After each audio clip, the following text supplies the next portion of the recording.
Hello guys, welcome back to the lab. It's Izel Crunction with you today, and as always, brand new video.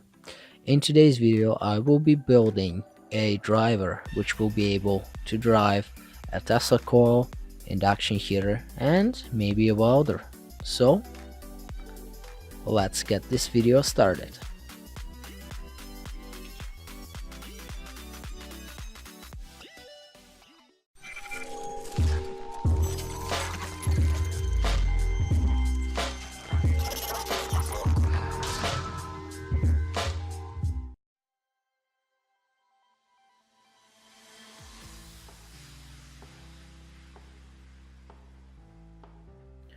So personally for me, this particular driver is an unreachable milestone that I was trying to make or reach for at least 2 years now, and actually making this or starting working on this is already a big step forward.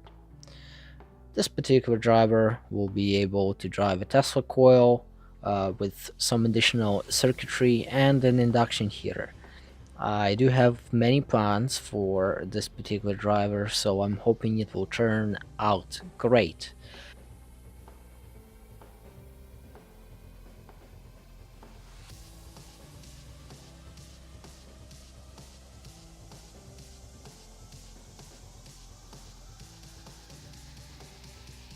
This particular driver is everything that I know about electronics and electricity, and it applies it in one device.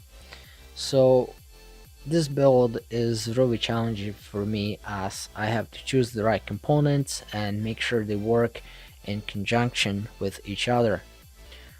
Also, being able to use this for induction heating and maybe converting this to a welder makes it even more special. So overall, I'm really pleased of how this thing is turning out.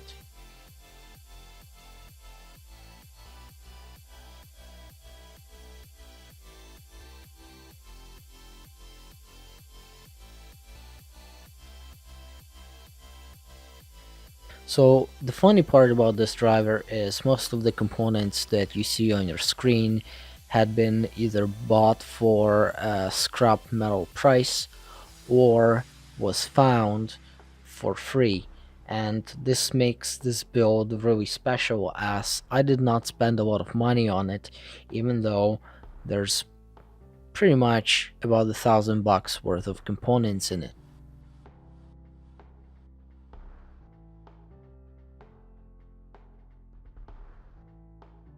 So the coil I'm building right now is only for looks right now, but I am planning to use this particular coil with water cooling in it and a capacitor bank so it resonates. I will be going in greater detail in the next video where we will be talking about how this thing actually works, but for now I hope you enjoyed this build.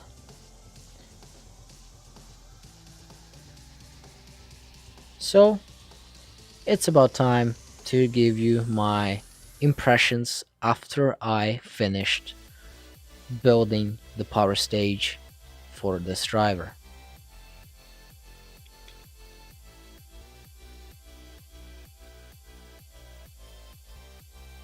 So guys, this is it.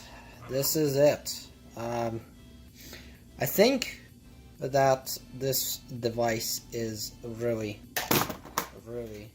cool, and the glue is dried, so I'm going to take off the wires that are actually holding the thing. So we're going to just cut it off, and yeah, it's it's not that easy, I have to tell you. This device had been in plans for about 2 years now, and it had been only now that I was able to actually realize all of my plans and all of this. So it's amazing. We do have an issue here. It's kind of flapping in the breeze. There's a screw right there Unfortunately, the capacitor is in the way. If I knew, I would have actually moved it about an inch to this side, as we have place here, but it's in there now, so you can't really move it.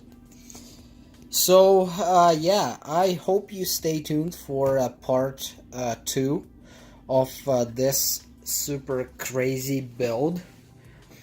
I really have nothing to say. This thing is gigantic. I don't know if you can tell. Like, here's a 2-liter bottle.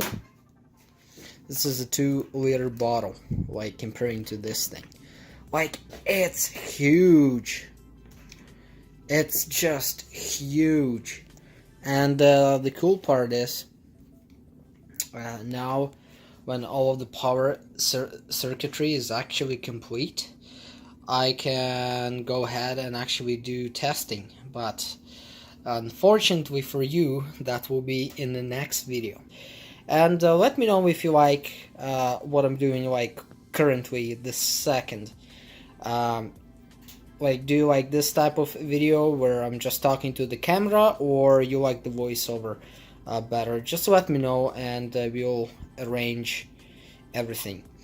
So yeah, thanks for watching. Don't forget to leave a like, perhaps subscribe, and I will see you next time, where we will continue to work on this madness. Oh, look at the size of that.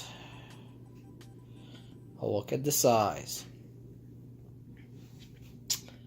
Yeah, stay tuned.